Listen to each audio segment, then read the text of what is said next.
Bienvenue dans l'univers Lens Foot, l'émission 100% Racing Club de Lens. Vous le savez, ici, c'est zéro langue de bois. Tout ce qui devra être dit sera dit. Regardez, ils sont là ce soir, la Dream Team des consultants sang et or, Rémi Buzine de Brut, Franck Quedru, Sylvain Charlet de France Bleu Nord, Eric Sicora. Et nous avons un invité spécial. Est-ce qu'il est utile de le présenter depuis ces derniers jours? Tout le monde le voit, tout le monde l'entend.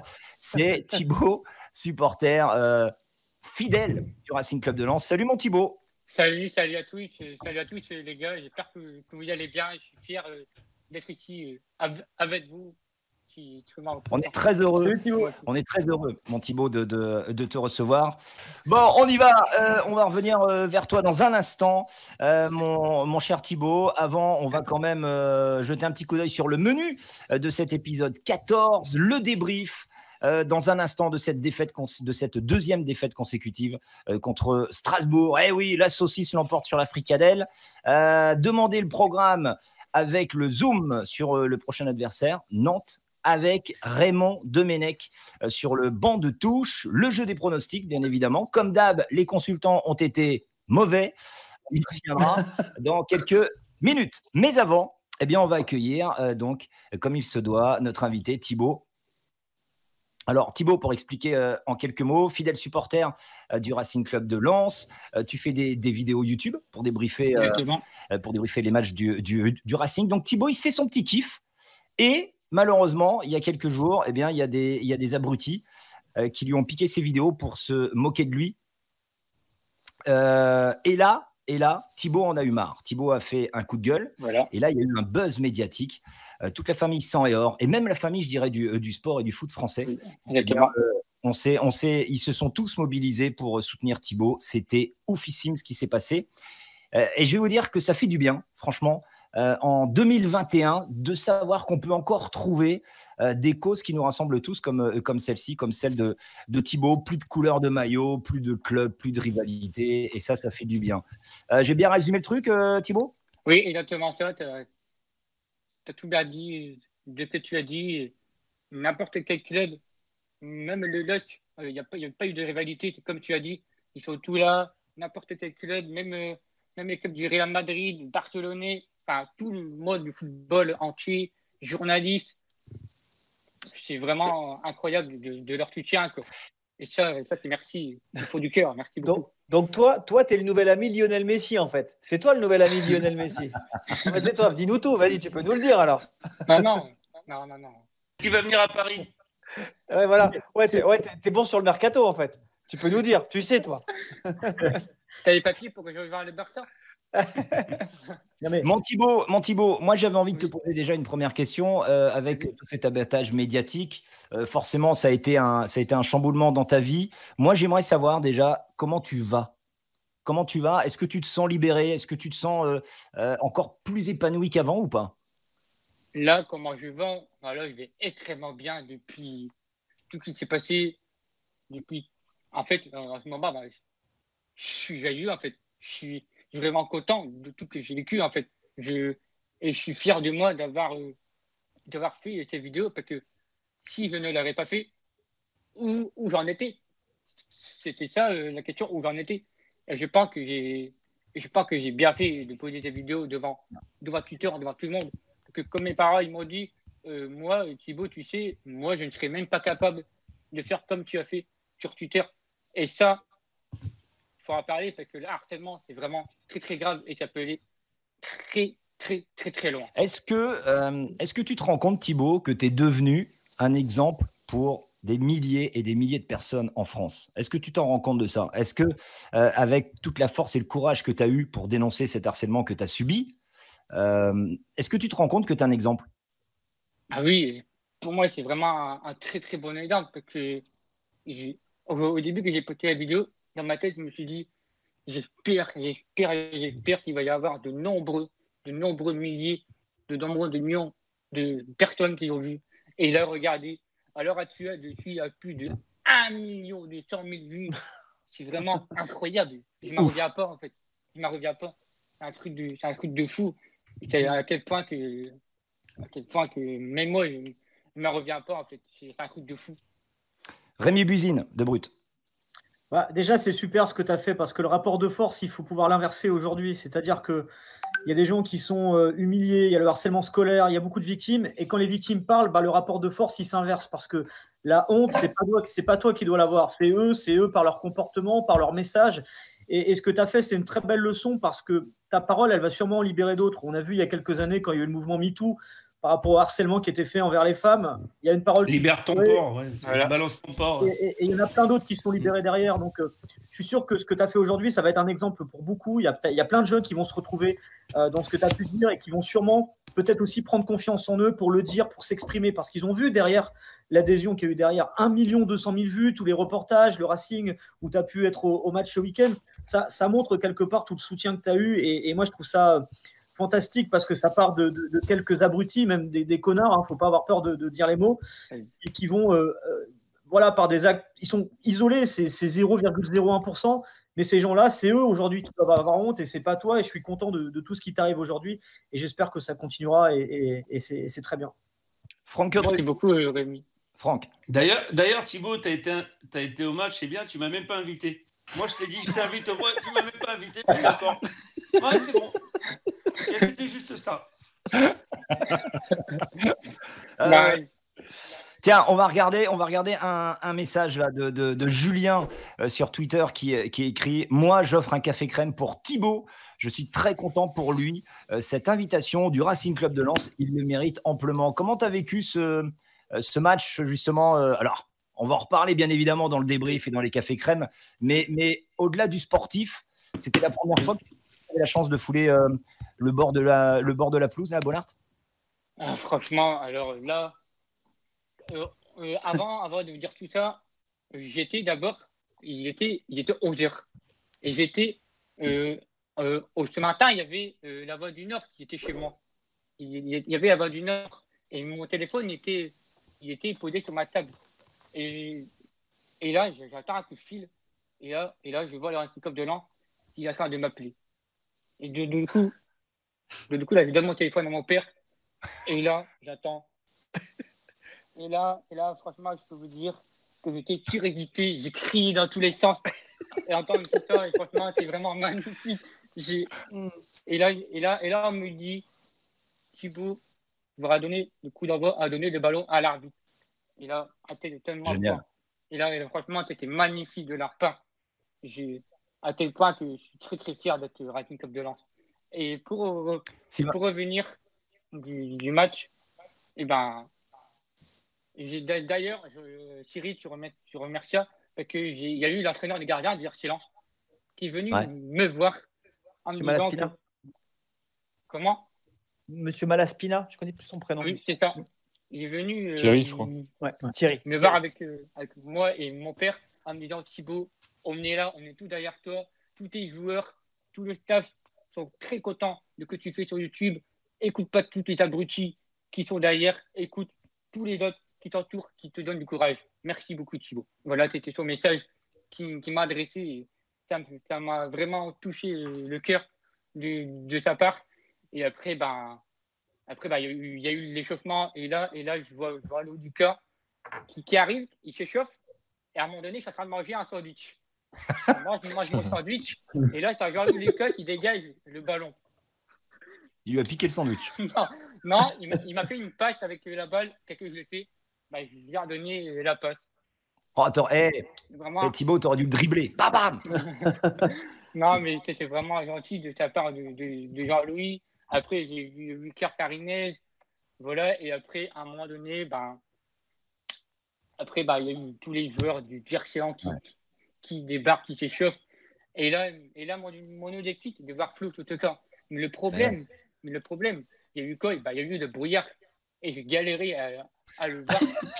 J'ai eu le brouillard et ça m'a gêné, quoi. Ça va être très dur à débriefer ce match. On va dire franchement, on a quasiment rien vu du match. Mais sans déconner. En plus, vu comment c'était filmé, c'était impossible. Je regardais le match sur TF6 là. Ouais. Putain, une galère. Je regardais. Quand le ballon était là-bas, côté Marek, on voyait rien du tout. Et Pour terminer, un mot de Sylvain Charlet pour Thibaut. Puis ensuite, les gars, on enchaîne. On va jouer les cafés crème et tacle par derrière. Et Thibaut va jouer le rôle du consultant pour ce match parce que Thibaut va payer son café crème. Sylvain Charlet. Voilà. Bah, moi, en fait, comme je l'ai dit dans mon message, tu m'as vachement touché. Parce que c'était fort, c'était courageux. Et en fait, tu es comme nous. Tu es un passionné. Tu es un passionné de ballon et tu es un passionné du Racing. Et moi, ce que j'aimerais savoir, parce que pour parler encore de moi avant de te passer la parole, c'est que voilà, moi, je me rappelle mes premiers instants à Bollaert, pourquoi j'ai aimé le foot, mes premiers instants à Lille, au Parc des Princes, ailleurs. Mais Bollaert, c'est une cathédrale. Toi, tes premiers moments de foot, ça devient d'où le foot, en fait? Ça devient d'où cette passion débordante du foot? La passion du foot, elle a été racontée par mon papy qui a vécu le bassin minier du RC Lens. Il a connu la mine. C'est grâce à lui que j'ai appris et que j'ai connu le Racing Club de Lens. Il m'a raconté tous les corons, il m'a raconté toute l'histoire du Racing Club de Lens. Et donc, j'ai été Racing Club de Lens par mon papy. Et c'était à l'âge de, si je ne me trompe pas, Thibaut, c'est à partir de 6 ans, c'est ça? Que tu as commencé à kiffer, exactement, à partir de 6 ans, ouais. Exactement. Que tu as kiffé le plus. T'as quel âge, Thibaut? aujourd'hui? Aujourd'hui, j'ai 20 ans. Mais à toute la vie devant lui, Thibaut, 20 ans. Voilà. Ça change de certains, si je peux te dire. Il se marie l'année prochaine et tout. Bon, allez, c'est parti. Thibaut, en consultant, on y va pour le fameux café crème et tacle par derrière. Jingle. Le café crème et le tacle par derrière. Alors, seconde défaite lensoise, deuxième défaite consécutive pour le Racing Club de Lens face à une équipe strasbourgeoise, on peut le dire, plutôt valeureuse. Donc, le sondage, qui est votre café crème de la rencontre? Les tweetos ont voté. C'est personne, tout simplement. Parce qu'on avait mis Jonathan Grady, Clément Michelin et personne. Tout le monde, 66% des supporters ont voté personne. On va commencer par notre invité. Thibaut, ton café crème, tu le payes à Flo Sotoka. Exactement. Mais t'es pas objectif. Vas-y, Thibaut, pourquoi tu veux payer un café crème à Flo Sotoka sur cette rencontre face à Strasbourg? Moi, je paye mon café crème à mon Flo Sotoka parce que Flo, c'est un joueur sur le terrain, c'est un guerrier. C'est un joueur qui se donne à fond sur le terrain. C'est un joueur qui lâche rien. C'est un joueur qui est capable de mettre le pressing à l'adversaire. Il est capable de... Parce que notre jeu de franquette, c'est de jouer au pressing, c'est de mettre le pressing à l'adversaire. Et Flo, il a l'habitude de faire ça. Mais face à une équipe de Strasbourg ils ont bien défendu. J'ai trouvé qu'à première mi-temps, Florian Sotoka a été présent et a été à faire des demandes, des appels de balles à la première mi-temps. Et surtout, on voit qu'il a fait une très très bonne action juste avant la mi-temps et qui pour moi aurait pu pourquoi pas marquer l'ouverture du score juste avant la pause. Parce que Florian Sotoka a eu une très très belle occasion. Et je me demande, il y avait à côté, il y avait Arnaud Calimendo qui était tout seul, mais je pense que Florian Sotoka, qu'il se retourne, et il voit qu'il y a des buts ouverts, il tire et c'est franchement bien capté par Kawashima. Et après, en second mi-temps, j'ai bien aimé, malgré que Strasbourg a très très bien joué. Mais pour moi, Florian Sotoka, c'est mon joueur préféré. C'est ton café crème pour ce match. Oui. Le café crème de Thibaut sur Flo Sotoka. Vous allez commenter un petit peu ce café crème, messieurs. Avant, on va recevoir et voir un message d'Arnaud qui dit café crème. Alors, il est où? Non, je l'ai plus, mon message sur Flo Sotoka. J'avais un petit message sur Flo. Bon, c'est pas grave. Sylvain Charlet, Flo Sotoka, tu l'as trouvé comment sur ce match?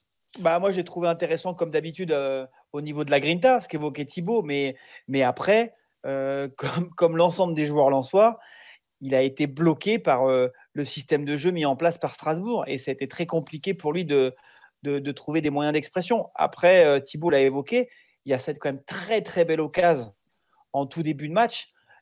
Et sa frappe, elle est très très belle. Je l'ai revue plusieurs fois, 10 fois, comme dirait Chico. Ouais, je sais. Monsieur Lavar. Monsieur Lavar. Je l'ai revue 15 fois. Non, mais elle est puissante, à ras terre, premier poteau. Et Kawashima fait un arrêt splendide. Donc voilà, trop peu d'opportunités pour s'exprimer parce que le jeu était bloqué et Strasbourg a réalisé la bonne prestation stratégique face au Racing. Rémi, un mot, non? Sur Flo Sotoka? C'était un peu compliqué sur ce match. Enfin, c'est vrai que je ne donnerais pas forcément le café crème, mais on pourrait le saluer quand même pour son engagement, comme d'habitude. Enfin, il était fidèle à lui-même. Mais je pense que Sylvain a tout dit justement sur cette équipe de Strasbourg qui a été un peu comme Metz finalement, mais à domicile pour le Racing cette fois, a réussi à bloquer les transmissions, a réussi à bloquer le système mis en place par Francaise et c'est ce qui a un peu posé souci globalement, quoi. Mais sinon, il a fait son match, quoi. Après, il y a des matchs où on a plus de réussite que d'autres. Là, ça n'a pas été un jour avec. Franck Dru? Ouais, Rémi, je t'ai trouvé un peu dur là, de les comparer à Metz parce que je trouve que Strasbourg a super bien défendu, mais par contre, ils sont projetés aussi vers l'avant. Ils n'ont pas fermé le jeu, ils attaquaient en nombre. Tu vois, donc c'est différent de Metz. Metz, ils avaient 2 mecs devant et basta, hein, pas de soutien, rien. Il restait 9 derrière. Quand je fais la comparaison, c'est qu'ils ont réussi finalement à contrecarrer le plan après de façon différente. Strasbourg a joué, Metz n'a pas joué. Ça, là-dessus, on est d'accord. La finalité, c'est que dans les deux cas, d'un point de vue tactique, ils ont réussi à couper le plan de jeu. Parce que dans le système. Parce que dans le système, par exemple, Metz, c'était 5 derrière. Et tu avais en effet, tu avais une seule pointe et tu avais Boulaya qui était derrière N'Guet. Mais c'est vrai que Strasbourg, quand tu regardes dans les couloirs, ils ont fait un travail, ils ont réussi à jouer assez haut. Et puis surtout, avec le trio de devant, la Thomasson, Diallo, Ajor, qui t'ont mis la misère en fait. C'est pas mal, c'est vraiment intéressant. C'était intéressant. Le café crème de Sylvain, de Rémi et de Sico, puisque vous avez tous les trois le même café crème, on va donner la parole à Captain Sico. Café crème pour qui? Jean-Louis Leca. Alors, avant, regardez le message d'Arnaud, café crème, lui aussi. Même Sylvain? Ah merde. Ah mais c'est quoi? Non mais je suis objectif. Jean-Louis m'en a voulu parce que je l'ai critiqué après le match de mercredi. Il m'a appelé, ça a été chaud pendant une bonne dizaine de minutes. Mais après, moi, je lui ai dit, Jean-Louis, je fais mon taf. Je considère que tu as été pas mauvais, mais tu t'es planté sur ta parade sur le deuxième but. J'ai le droit de le dire quand même. J'ai le droit de faire un débat sur Lance Foot, sur France Bleu Nord pour dire que j'ai trouvé que tu n'as pas été bon sur ce coup-là. Après, lui, il a le droit de me dire, je ne suis pas d'accord avec toi. Mais après, j'essaie d'être objectif. Sur le match de Strasbourg, il a eu la réaction d'orgueil qu'il fallait. Je vais laisser Eric développer. Et puis, de toute manière, la meilleure réponse à tout ça, il l'a eu sur le terrain. Mais voilà, non, mais c'est là où il montre qu'il a du caractère aussi. Voilà. Avant de laisser la parole à Sico, les messages des tweetos. Regardez, Café Crème, c'est Arnaud, ça. Café Crème, lui aussi, pour Jean-Louis Leca. Pour le reste, il y aura des jours meilleurs. Fin des matchs, allez, avec 27 points, c'est plutôt pas mal. Yahoo qui fait Café Crème pour Leca. La semaine dernière, il était en difficulté. Et ce soir, eh bien, il a quand même sauvé 2-3 buts. Après, le reste de l'équipe n'était pas au niveau. C'est un match à oublier. Sico, Café Crème, donc, pour Jean-Louis. Ouais, par rapport au match et la petite erreur et malentendu avec Fortes, voilà, ça arrive. Je pense qu'il a eu une réaction de champion. Il fait un arrêt d'entrée de jeu.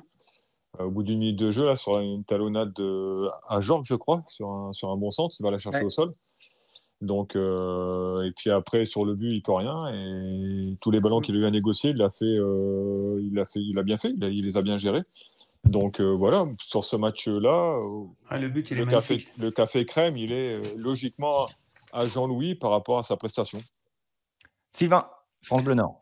Non, mais voilà, moi je confirme ce que je disais et je suis d'accord avec Eric. Il a même un arrêt qui est peut-être moins difficile à effectuer à 1-0, c'est-à-dire qu'à 2 moments, il te permet de rester dans le match. Il te permet de rester dans le match à 0-0 et de ne pas être mené trop rapidement, parce que là, ça aurait fait vraiment très mal. Ça a fait très mal un peu plus tard. Et puis derrière, à 1-0, il a un arrêt qui te permet encore d'espérer, même si offensivement, ça a été très compliqué. Rémi Buzine. À Lyon, il nous fait perdre un peu le fil du match. Et là, c'est l'inverse. Finalement, il nous permet de rester. Donc voilà, la vérité du jour, c'est pas celle du lendemain. Et on l'a vu. Il a fait son match. Il nous permet de rester à flot. Et je pense que Sylvain et Eric ont tout dit sur le reste. Mais c'est une bonne prestation de sa part et il faut le souligner. Thibaut, vas-y mon Thibaut. Il a levé la main. Il connaît les règles. Hein, vous avez vu un peu Vas-y mon Thibaut. Qu'est-ce que tu as pensé du match de Jean-Louis? Jean-Louis, il a fait vraiment un très, très, très bon match. Cet arrêt bien de la part de Ajorc sur le premier tir où il fait une belle talonnade. Et surtout, il ne faut pas oublier l'action de Majed Varic où il est en face à face, où il met bien ses pieds. Franck qui aurait pu jouer, parce que Strasbourg en deuxième mi-temps, ils vont jouer en contre, parce que Lens a joué beaucoup de pressing, beaucoup de pression, ils vont jouer haut, et Strasbourg ont joué en contre. Et cette parade de Jean-Louis est vraiment bien fait de sa part, parce que ça aurait pu niquer et faire le 2-0. Franchement, Jean-Louis, pour moi, ça aurait pu être mon café crème. Mais tu l'as donné à Flo Sotoka, il faut choisir. Voilà, exactement. Très bien, merci mon Thibaut. Vous avez vu l'œil avisé de Thibaut là, ça rigole pas quand il regarde les matchs. C'est bien mon Thibaut. Franck Quedru, le café crème, toi c'est pour qui? Tu payes à qui? Gaël Kakuta. Alors vas-y. Café crème. Ouais, il paye un café crème à Gaël Kakuta et je pense qu'on est tous impatients de l'entendre parce que les supporters également t'y regardent. Avant, Franck, il y a Damien Watrolo qui envoie un message là. Kakuta, il a perdu un nombre de ballons incalculable. Si notre plaque tournante n'est pas bonne, on ne s'en sort pas. Il en a trop fait. Il aurait pu jouer beaucoup plus simple. Des fois, ça passe. Et hier, c'est pas passé. Mais toi, tu lui payes un café, crème. Ouais, mais alors, j'ai pas dit pour son jeu. Ah, explique. Non, j'ai dit je lui paye un café crème parce que je ne savais pas qui mettre. Je vais être honnête. Non, mais je ne savais pas qui mettre. J'ai mis Gaël parce que, en fait, je le trouve depuis 2-3 matchs largement mieux physiquement et qui tient maintenant tout le match. En fait, j'avais envie de lui payer le café crème pour qu'il dise de continuer dans ce sens-là physiquement. Une grosse activité. Il est revenu défendre dans le couloir. Il est 2-3 fois, il s'est retrouvé même devant Michelin à défendre. Et derrière Michelin aussi à défendre. Donc, surtout en deuxième mi-temps où il fallait contrecarrer les contres de Strasbourg. Mais voilà, pour son activité générale. Je ne dis pas la perte de ballon, tout ça et tout, mais après, il y avait des conditions difficiles. Ils étaient difficiles pour tout le monde. Mais voilà, moi, c'est surtout pour son activité physique. C'est un café crème d'encouragement, quoi. Voilà, c'est ça en fait. Parce que bon, après, dans une défaite, c'est compliqué de sortir quelqu'un du lot. À part Jean-Louis qui nous a gardés dans le match, comme vous avez dit, les gars. Mais après, il faut. Tiens, j'ai une info sur Gaël Kakuta, une info lensois.com. Gaël Kakuta, c'est l'un des joueurs les plus créatifs de la Ligue 1. Pour cette première partie de saison, eh bien, lors des 18 matchs, il a délivré 35 passes entraînant un tir de l'un de ses partenaires. Et il s'agit du 6e total de Ligue 1. Le leader est le Lyonnais Memphis Depay avec 47, suivi du Brestois Romain Fèvre, 39, qui est certainement la révélation de ce championnat. Et le Parisien Di Maria, qui est donc avec 38 passes. Donc voilà. Merci Octageant. C'est terminé pour le café crème et le tacle par derrière. Personne ne veut rajouter quoi que ce soit. Un petit mot. D'où ils viennent ces stats? D'où ils viennent? Lensois.com. Ah, pardon. Ah, c'est pas n'importe quoi, s'il te plaît. Thibaut, un petit mot sur Gaël Kakuta. Tu le kiffes, toi? Kakuta, pour moi, c'est un joueur que je kiffe. Il a fait une très, très belle saison, incroyable, très belle partie de saison. Je pense qu'on peut être tous d'accord dessus.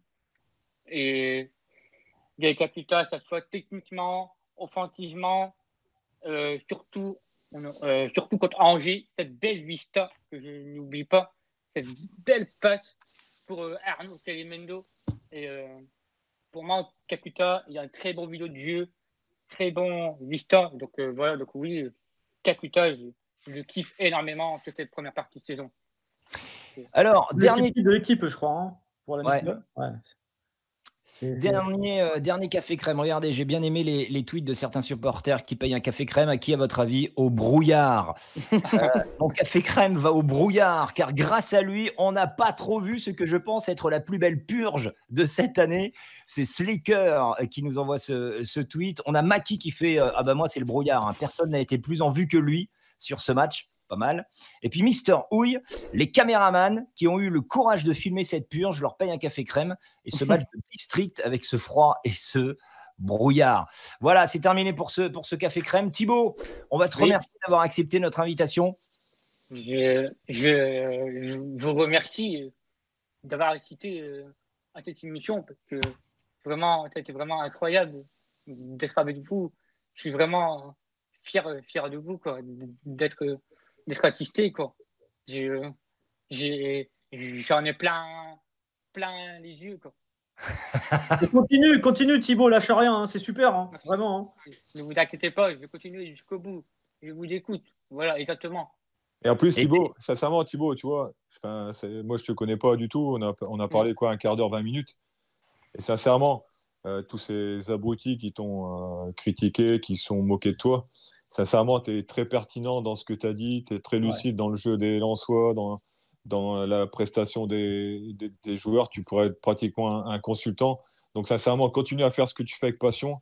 Et puis, tous ces connards, tu laisses de côté, mais vis et fais ce que tu fais. Et sincèrement, chapeau à toi, parce que là, sincèrement, pendant un quart d'heure, on aurait pu se mettre de côté et tu aurais pu faire l'émission à toi tout seul parce que tu as regardé le match. Et c'est très carré ce que tu as dit. Donc, vraiment, chapeau à toi, Thibaut. C'est vrai, j'avoue. Merci beaucoup. Merci, la plupart de ceux qui t'ont critiqué n'auraient pas été capables de ce que tu as fait ce soir. Voilà. Puis voilà, et n'oublie jamais que ces commentaires-là sont minoritaires. Voilà. Sois pas trop focus sur tout ce qui peut se dire sur ces réseaux dans ces cas-là. Voilà. Prends le positif, c'est ce qu'il y a de plus important. Et n'oublie jamais, mon Thibaut, que tu fais partie de la grande famille Lance Foot, mon ami. Toi et moi, on va continuer comme avant ce qui s'est passé. On va continuer à échanger parce que Thibaut et moi, ça fait déjà une bataille de mois qu'on échange beaucoup sur les réseaux sociaux. Moi, je ne te lâcherai pas. L'équipe de Lance Foot ne te lâchera pas. Et si tu as besoin de quoi que ce soit, n'hésite pas. On sera là pour toi. Le mot de la fin. On a juste un truc à dire. J'ai juste un truc à dire avant que Thibaut parle. Oui. Juste à parler aux mecs qui ont fait ces conneries-là. Des excuses n'ont jamais jeté personne. Donc, s'ils s'excusent, c'est déjà un grand pas, tu vois, dans le bon sens.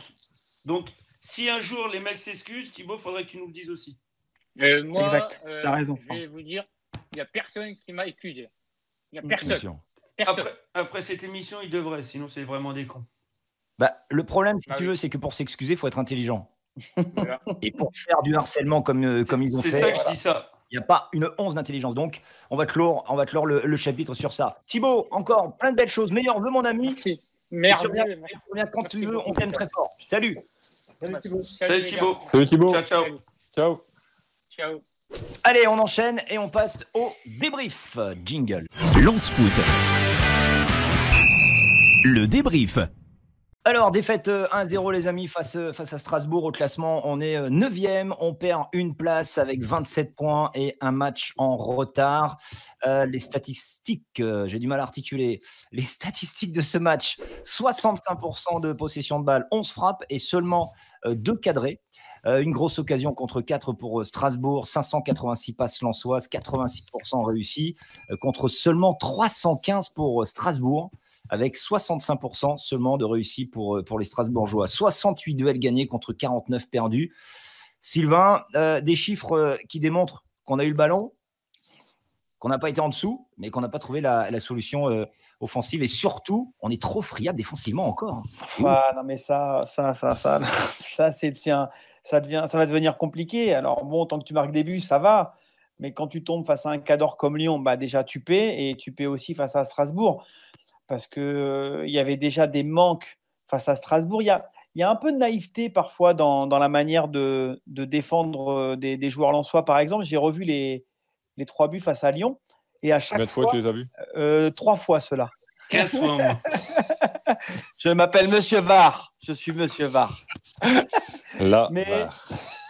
Et à chaque fois, quand tu regardes bien, ils se font toujours aspirer, en fait. Un des 3 centraux se fait toujours aspirer et ça crée des espaces dans la profondeur et même au milieu de terrain, parfois, il te manque un gars un peu en sentinelle pour venir bloquer. Ça a été le cas face à Lyon et ça aurait dû être le cas aussi face à cette équipe de Strasbourg. Donc, il y a des choses à régler et sincèrement, c'est la première fois que j'ai senti le coach autant agacé.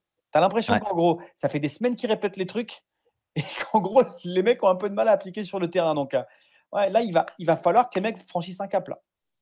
C'est vrai que c'est la première fois en conf d'après-match qu'on a senti Franck Hez vraiment un petit peu énervé. Message de Aka Elroy. La défense, globalement, on aurait pu en prendre au moins 3 très facilement si les Strasbourgeois n'avaient pas vendangé ou si Jean-Louis Leca ne s'était pas interposé. Et le but vient aussi d'une erreur de marquage. Sébastien Poirier qui envoie, lui, le message suivant. Il y a plusieurs erreurs sur le but. Il y a plusieurs erreurs. Au départ. Organisation défensive. 2 matchs, 4 buts dans le centre de la défense. C'est pas normal. Peut-être doit-on instaurer une défense titulaire sans la changer. Des fois, c'est Fortes, Aïdara, Medina. Eric, est-ce que tu es plutôt d'accord avec ce que vient d'écrire Sébastien ou pas? Les chiffres sont là pour aller dans son sens maintenant. Tu as la méforme et la blessure de Medina, je crois. Donc après, peut-être que la solution Aïdara, Fortes ne satisfait pas. Et c'est pour cela que le coach change peut-être à chaque match. Donc peut-être pas encore trouvé la meilleure des bases. Je pense qu'il avait trouvé un moment avec Gradit, Badé et Medina. Il y a eu le coup de moins bien de Medina et malheureusement, je pense qu'il n'a pas été remplacé. Donc, ça pose problème à ce niveau-là, quoi. Et c'est vrai qu'il y a, contre Strasbourg, il y a déjà côté droit, ça part côté droit. Et puis dans l'axe, il n'y a pas les fermetures. Et même le Silla, je crois qu'il n'a pas fermé non plus. Donc, ce genre de situation, comme l'a dit Franck la semaine dernière, en Ligue 1, tu payes cash, quoi. Et à Lyon, c'est ce qui s'est passé. Et Strasbourg, qui est bien en place, a profité de cette erreur-là pour la mettre au fond. Et puis après, on sait très bien que Strasbourg, quand il mène au score, après, pour aller chercher, c'est compliqué parce qu'ils sont bien en place. Donc, parce que défensivement, c'est très solide.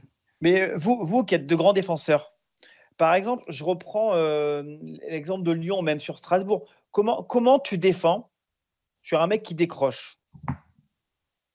J'imagine que la clé, c'est la communication. C'est la manière avec laquelle tu coulisses par rapport à tes coéquipiers. Parce que parfois, tu as l'impression qu'ils sont un peu perdus, en fait, et qu'ils jouent un peu, que collectivement, parfois défensivement, ça manque de repères. Après, je sais pas ce qu'on demande, mais normalement, si tu as un défenseur qui sort, ça doit revenir fermé. À Lyon, quand sort, les autres coulissent. À Lyon, quand Badé il sort, Gradit et Fortes, ils doivent venir fermer à l'intérieur. Quitte à laisser le ballon sur l'extérieur, c'est toujours moins dangereux d'envoyer le ballon sur l'extérieur que dans l'axe. Quand on voit Strasbourg, il vient dans l'axe aussi. Donc, si tu fermes à l'intérieur, il n'y a plus ces solutions-là. Ça doit être réglé comme ça. Après, dans le jeu, peut-être qu'ils sont tellement attirés par le jeu qu'ils pensent toujours qu'ils ne vont pas le perdre. Le problème, c'est quand tu perds le ballon, la transition, elle est impitoyable en Ligue 1. Est-ce que les Lensois, à votre avis, les gars, est-ce qu'ils ne sont pas un petit peu moins bien physiquement parce que justement, pressing moins agressif, moins de jeu offensif, beaucoup plus de largesse défensive? Est-ce que ça, c'est pas quand même les premiers symptômes où tu vois que les batteries commencent à taper un petit peu dans la réserve là? Non, pas pour vous? Bon, je pense pas. Hein. Quand tu vois leur match, la débauche d'énergie, elle est toujours là. Hein. Ouais, moi j'ai pas senti. On voit pas des joueurs émoussés physiquement plus que ça. Moi, contre Lyon et Strasbourg, j'ai pas senti des mecs fatigués. Ils ont essayé jusqu'au bout. Alors après, contre Strasbourg, ça a été compliqué. Mais physiquement, je les sens pas comme ça. Ils ont pas lâché. Ça arrive de rater un match. C'est ce qui s'est passé contre Strasbourg. Tiens, on a un tacle par derrière, mais c'est limite à la carotide de notre. Et ça faisait longtemps, de notre Jean Connery. Ah, mais oui, il avait disparu lui. Ouais. Ça faisait longtemps. D'ailleurs, qui a changé un petit peu son pseudo. À mon avis, c'est un clin d'œil pour Sico. Il se nomme maintenant Opta Jean Connery. Ah ouais, c'est sûr. Tacle par derrière à ce football en mode mur de Berlin avec Gunther devant qui met des coups de tête. Et ensuite, c'est 10 copains qui installent Mirador et Barbelé pour jouer la montre à la 35e et aussi à notre incapacité à trouver des solutions offensives dans ce contexte. C'est donc le message de Opta Jean Connery. Comment expliquer notre inefficacité face aux équipes ayant un bloc bas, Eric? Comment tu expliques ça? Après, juste avant, après Kawashima, il a fait de beaux arrêts, il a super bien joué. Ouais. Faut dire ce qui est. Il a été bon dans tout ce qu'il a eu à faire. Il a eu un arrêt important et je pense que ça laisse Strasbourg à 1-0 avant la mi-temps. Si tu marques là, je pense qu'après, c'est plus du tout pareil. Il fait l'arrêt qu'il faut au bon moment pour laisser Strasbourg à la mi-temps à 1-0. N'empêche les copains que face à des blocs bas, on a du mal. Soit on a du mal à se créer des occasions, soit on a du mal à les mettre, mais on a du mal à chaque fois. Mais là où c'est intéressant, c'est que ça propose une vraie réflexion stratégique au staff technique. On en avait déjà parlé il y a quelques temps. Alors, je ne dis pas qu'il faut revoir les plans offensifs et cette manière d'aller défendre vers l'avant, mais est-ce qu'il ne faudrait pas, de temps en temps, être un petit peu plus bloc médian pour dire aussi à l'adversaire, viens jouer. Parce que finalement, si je caricature, toutes les équipes aujourd'hui qui se préparent à affronter le Racing Club de Lens se disent, les gars, on est en place, pas trop bas, et ça va sortir et on va les prendre sur le jeu de transition. Au bout d'un moment, de toute façon, ils l'ont tous dit. L'entraîneur d'Angers, l'entraîneur de Metz, aujourd'hui l'entraîneur de Strasbourg, ils sont sur le même schéma. Donc au bout d'un moment, je pense que ça doit. Mais ils se posent des questions au sein du staff. Il y a un truc à aller chercher. Il faut trouver quelque chose en fait, de différent en fait, parce que là, pour moi, ils ont du talent, mais ils sont trop prévisibles aujourd'hui collectivement. Franck, quand tu jouais contre des équipes comme ça en bloc bas, comment tu faisais? Qu'est-ce qu'il faut faire pour essayer justement un petit peu de les secouer, de les bouger pour se créer un peu plus d'occasions? En plus, s'ils sont bien sur la largeur, c'est compliqué de passer sur les côtés. Et ils ont bien verrouillé les côtés, donc c'était compliqué. Moi, je pense que Aïdara est une des solutions. S'approcher de la défense comme ça et frapper pour les faire sortir, parce qu'en plus, il a mis une belle frappe, un bel arrêt de Kawashima. Mais on n'en a pas eu assez, on ne frappe pas assez, je pense. De l'extérieur de la surface, on ne frappe pas. Donc les mecs, ils savent qu'on va attendre une passe, un appel dans la surface. Si tu frappes de loin, ça va les forcer à sortir pour essayer de te contrer. Et donc là, tu vas créer de l'espace derrière la défense quand les mecs ils vont sortir sur toi. C'est là qu'il faut être malin et trouver la bonne passe, la justesse. Mais sinon, ça va être compliqué. Ouais. Tu vois, c'est avec des réponses comme ça qu'on sait que Franck a du talent en tant que consultant. Toi. Mais on savait déjà, t'en doutais? Non, mais tu en doutais? Moi, jamais de la vie, jamais de la vie. Je me casse. Eric, est-ce qu'on verrait pas là une limite un petit peu de la méthode S qui n'arrive toujours pas à trouver là? Oh là là, comme tu es, toi. Oh là là, comme tu es, toi. Mais ça me fait rire, ça. 4 défaites en 6 matchs. Ça a décollé. Je pose la question de journaliste. Ah, mais t'es vraiment un journaliste. Eric, t'as vu, c'est pas moi qui l'ai posé. Hein. Elle n'est pas de moi, celle-là. Hein.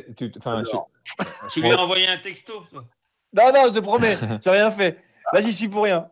J'adore parce que le Sico, il part en quart de tour. Je pars pas en quart de tour. Ça dans mon conducteur, Eric, j'ai mis ça et je dis entre parenthèses colère Franck. J'en étais persuadé. Colère Eric.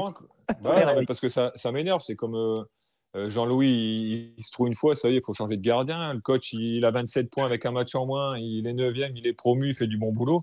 Et il perd un match à la maison face à une équipe qui lui a posé des problèmes tactiquement. Attention, hein. T'as pas joué non plus Billy Montini, quoi.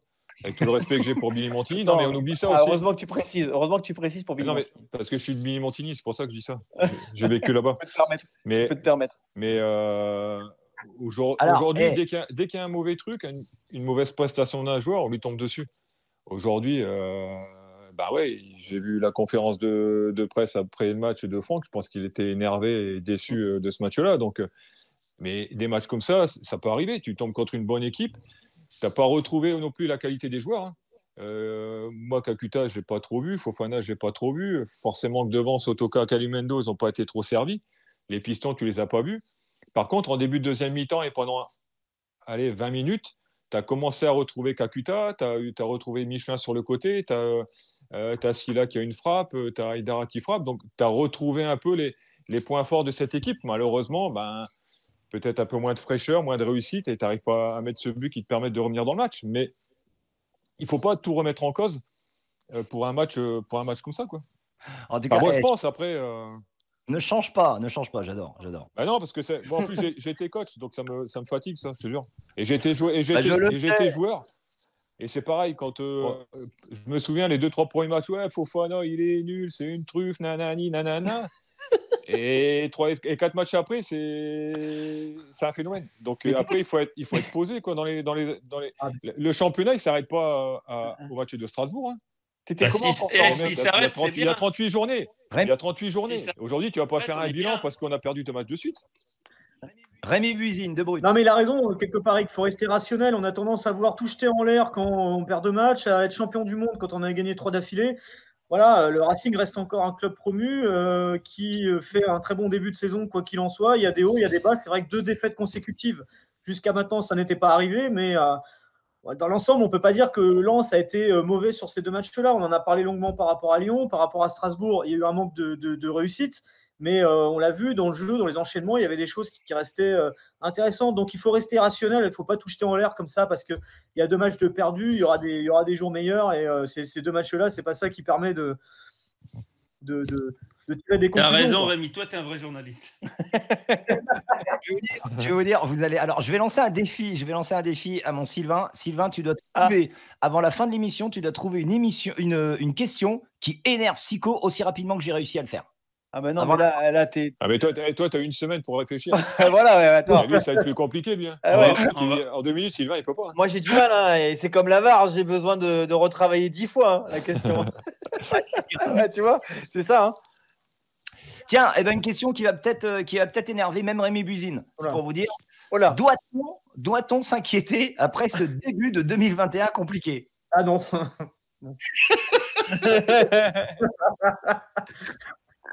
Non, franchement, il n'y a aucune inquiétude pour vous là?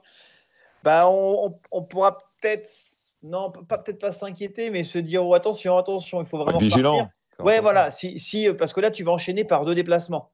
Tu vas à Nantes et après, tu vas à Marseille en match en retard. Après, c'est plus dans les têtes en fait, parce que là, tu en es à 4 défaites en 6 matchs. C'est la première fois de la saison que tu perds 2 fois consécutivement. Donc voilà, ce serait bien d'aller chercher quelque chose sur un des 2 déplacements. On va en parler après, mais Nantes est redevenu solide et Marseille sur un match, tu peux les taper comme tu peux en prendre 3. Donc c'est plus dans les têtes en fait d'assurer quelque chose sur les prochains matchs pour éviter de commencer à douter en fait. Ouais, parce que le calendrier, tu le disais, très costaud. Donc Nantes, Marseille, Nice, Montpellier et Rennes. Après, on disait la même chose en tout début de saison. Quand on avait vu qu'au début de saison, tu allais aller à Nice, tu recevais le Paris Saint-Germain et après, tu allais à Lorient. Et au final, tu avais pris 6 points sur 9. Donc, pareil récemment avec Montpellier, Monaco et Brest. Hein. Ouais, exactement. Ouais. Montpellier, Monaco, personne ne voyait le Racing prendre au moins un point finalement. On termine avec cette stat qui va nous faire relativiser et qui va faire plaisir à tout le monde. C'est Johnny Floudal qui l'envoie avec 27 points pris en 18 matchs. Eh bien, le Racing Club de Lens est le promu européen qui a la meilleure moyenne cette saison. Eh ouais, moi j'adore qu'il soit 1,5 points par match devant Leeds. Le Leeds de Bielsa, les gars, 1,35 points. Ils sont 11e. Stuttgart, 1,28. Ça fait même rire Sylvain. Tu vois avec 27 points en 18 matchs, ça fait 1,5 points de moyenne par match. Ouais, c'est bizarre, hein, ça fait un peu moins, je pense, mais bon. 18, 19, 27, si c'est ça. 1,5 par match. Alors, tu vas pas niquer ma tête quand même. Allez, on passe à demander le programme, c'est parti. Lens Foot. Demandez le programme. Allez, regardez, Lens se déplace donc à Nantes pour demander le programme. 36 matchs joués entre ces 2 équipes, 16 victoires pour Nantes, 11 victoires pour le Racing Club de Lens et 9 matchs nuls. Les 5 dernières confrontations, on se rappelle, bien évidemment, le match aller, c'était 1 but partout. La toute dernière, c'était le 25 novembre 2020. Donc, on avait été tenu en échec par Nantes à domicile. Mais aujourd'hui, c'est plus le même visage. Les Nantais, on peut le dire, sont en plein doute avec Domenech Raymond qui vient d'être nommé entraîneur. Il reste sur 10 matchs sans victoire et une 17e place au classement, Sylvain. Oui, mais 2 matchs nuls consécutifs depuis l'arrivée de Raymond Domenech face à Rennes et face à Montpellier, avec seulement 1 but encaissé. Donc, après, je ne sais pas si ça va durer, mais en tout cas, après la dernière défaite, 3-0, qui avait coupé la tête de Gourcuff, Domenech a au moins réussi une chose, c'est retrouver une vraie stabilité défensive. Ah, je croyais le bus, tu allais dire le bus. Pour l'instant, j'attends un peu. Le bus, hop, tout ça, naïfna. Et donc, il a Giroto Palois devant sa charnière. Il a une paire juste devant la défense avec Abeid et Touré. Et il a remis devant Koulibaly avec le petit Kolo Muani. Donc voilà, ça va être costaud défensivement. Donc encore une fois, il ne va pas falloir faire n'importe quoi et se lancer à l'abordage parce que ça va d'abord être très costaud en face. À l'extérieur, on aura peut-être un peu plus d'espace pour mettre notre jeu en place, non? Pas forcément. Je ne sais pas s'ils jouent, hein, parce que contre Rennes, j'ai vu 2 lignes de 4 et. Ils ne bougeront pas. Ah ouais, ils ne vont pas bouger. Hein. Ils ne bougeront pas. Ça va être un Ils match vont compliqué. compter. Bloc bas, médian bas. Ouais. C'est une équipe en crise de confiance, hein, le FC Nantes. Hein. Pourtant, ils ont un effectif qui, sur le papier, est quand même très bon. Hein. Enfin, loin d'être au niveau où ils en sont aujourd'hui au classement. Donc, mais là, par exemple, à Montpellier ce week-end, ils n'ont pas fait un si mauvais match que ça. On sent qu'ils sont un peu timorés, qu'il y a un manque de confiance, mais que sur les qualités des joueurs, c'est intéressant. Donc, c'est un match. Voilà, on a beau critiquer Raymond Domenech, ils ont beau avoir 10 matchs consécutifs sans avoir gagné un seul match. C'est pas évident quand même, franchement. Louza, Coco. Louza, il a mis un super but déjà face à Montpellier. Ce sont des joueurs, bon, même s'ils sont décevants depuis de longs mois, ils peuvent se réveiller. Moi, le petit Kolo Muani, bon, il a aussi perdu la confiance, mais je l'avais vu brillant face à Lille et dans d'autres matchs. D'ailleurs, maintenant, il est international espoir et c'est un des rares joueurs qui avait bougé. On en avait parlé à l'époque. Sven Botman, le Lillois. Donc voilà, il ne va pas falloir faire n'importe quoi. Il va falloir être prudent parce que moi, je vous le redis, cette équipe, elle ne va pas sortir. Voilà, il va falloir être stratège. Eh ben on verra ça. Ça sera ce week-end, bien évidemment. On enchaîne tout de suite avec le jeu des pronostics. Lance Foot. Le jeu des pronostics. Les consultants de Lance Foot. Oh là là là là, vous avez encore brillé une nouvelle fois, les gars. Moi, je n'étais pas loin. Hein. En gros, des experts. Putain. Aucun n'a trouvé le score. Et cette fois-ci, aucun n'a trouvé même la tendance. Voilà. Donc, le classement ne bouge pas. 0 pointé pour toute l'équipe, pour toute la Dream Team. Donc, vous le voyez à l'écran, le classement des pronostics. C'est le statu quo pour cette journée. Alors, le pronostic donc de Nantes-Lens. J'ai le pronostic des 3 consultants qui ne sont pas avec nous ce soir. Guillaume Gillet, lui, il mise sur un match nul. 1-1. Walid Mesloub, 2-1, victoire de Lens. Et Aléadine Yaya, 2-1, également victoire de Lens. Attention, s'il vous plaît, essayez de marquer au moins un point. J'aimerais bien que ça décolle un peu ce classement. Rémi Buzine, c'est parti. 0-0.